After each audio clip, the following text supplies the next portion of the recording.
Hi everyone, నా పేరు రామ్ కళ్యాణ ప్రవీణ్. నేను Vishwabharati medical college and general హాస్పిటల్లో ఫిజిషియన్గా చేస్తున్నాను. ఈరోజు మనం డీహైడ్రేషన్, దానికి సంబంధించిన టిప్స్, నివారించే చర్యల గురించి తెలుసుకుందాం. డీహైడ్రేషన్ ఎక్కువగా చిన్నపిల్లలు, వృద్ధుల్లో చూస్తూ ఉంటాము. ఎండకి ఎక్స్పోజ్ అయినా కానీ వాంతులు, విరేచనాలు ఇలా జరిగినప్పుడు డీహైడ్రేషన్ బారిన పడి వాళ్ళు తద్వారా వచ్చే కాంప్లికేషన్స్కి గురవుతుంటారు. కిడ్నీ ఫెయిల్యూర్ ఇలా కూడా కాంప్లికేషన్స్కి గురవుతుంటారు.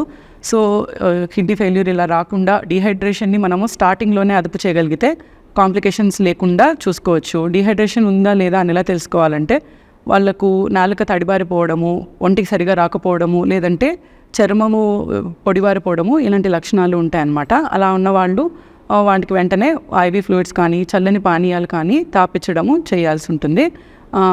నివారించే చర్యల్లో భాగంగా ఎండకు ఎక్కువగా ఎక్స్పోజ్ కాకుండా ఉండటము, ఎవరెవరైతే ఇలా కిడ్నీ జబ్బులు ఉన్న వాళ్ళు, మధుమేహ వ్యాధిగ్రస్తులు ఉన్నారో వాళ్ళు తరచుగా సరైన మోతాదులో నీరు తీసుకోవడము, రోజుకి కనీసము 2 లీటర్ల కంటే ఎక్కువ నీళ్ళు తీసుకోవడం చేస్తూ ఉండాలి. ఎటువంటి చిన్న సమస్య ఉన్నా, లేదంటే ఒంటికి సరిగ్గా రాకపోయినా, ఇలాంటి పైన చెప్పిన లక్షణాలు ఉన్నా వెంటనే డాక్టర్ దగ్గరికి వెళ్ళి కన్సల్టేషన్ తీసుకోవడం ద్వారా మనము దీని నుంచి బయటపడడానికి అవకాశం ఉంటుంది.